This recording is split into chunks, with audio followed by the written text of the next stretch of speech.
तर नमस्कार भावांनो, गंगाखेडमध्ये आलात आणि तुम्ही इथला चहा नाही प्याला तर तुम्ही गंगाखेडमध्ये आलात नव्हत. तर पाहू शकता तुम्ही आपल्या मित्राचं हॉटेल आहे. तर इथं एक नंबर चहा नाश्ता सगळी सोय आहे बरं का. हो, ह्या मित्राचं हॉटेल आहे. तर तुम्हाला कसं वाटलं चहा? एकच नंबर आहे का नाही? कुठून आलो चहा प्यायला? इथं अकोलीहून आलो ना. बरं, आता पुढे पण आपले कस्टमर बसलेले आहेत, त्याला पण विचारू का. तर नमस्कार. तर आपलं चॅनल यूट्यूबला आहे. यूट्यूबला चांगले व्ह्यूज येतात, 1,00,000 1,50,000 बिलियनमध्ये बी जातात. तर तुम्ही इथं किती दिवस झाले चहा प्यायला येतो? मला 2 महिने झाले. 2 महिने. क्वालिटी कशी आहे चहाची? एक नंबर आहे ना. तर भैया तुम्ही इथंच होत ना 2-3 महिने प्रॉपर गंगाखेडचे ना. चहाची क्वालिटी कशी वाटते तुला भैया? चांगली आहे ना. तर पाहू शकता तुम्ही चैतन्य, आपले चैतन्य स्पेशल चहा आहे.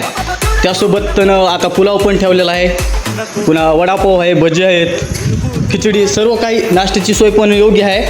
आणि आता सध्याच्याला भावानं लेटेस्टमध्ये चालू केलेलं आहे बरं का. लेटेस्टमध्ये चालू करून सुद्धा खूप सारे कस्टमर येते तिथं. तर एक वेळेस नक्की भेट द्या. आणि जर तुम्ही गंगाखेडमध्ये आलातच तर इथला चहा प्यायल्याशिवाय जाऊ नका. बाहेरून पण तुम्हाला दायित्व वातावरण कसलं आहे बाहेर साईडला, अशी गर्दी गिर्दी काहीच नाही बरं का. एकदम शांतप्रिय वातावरण आहे. पाहू शकता तुम्ही गाड्या गिड्या लावायला सगळीकडे पार्किंग आहे, व्यवस्थित जागा आहे. पलीकडे ग्राउंड पण आहे. अशा गाड्या इकडे लावता येतात. हो का, बोर्ड आहे अशा साईडला आपला हॉटेलचा. म्हणजे थोडंसं आता चालू केले त्यामुळं तुम्हाला तेवढं काही दिसलं नसेल. छान बनवलेलं, हळूहळू करेल तो बघ. तर आशा करतो तुम्ही एक वेळेस नक्की भेट द्याल. पाहू शकता आपली गाडी पण इथं उभा आहे. हो का. ओके, नक्की भेट द्या. धन्यवाद.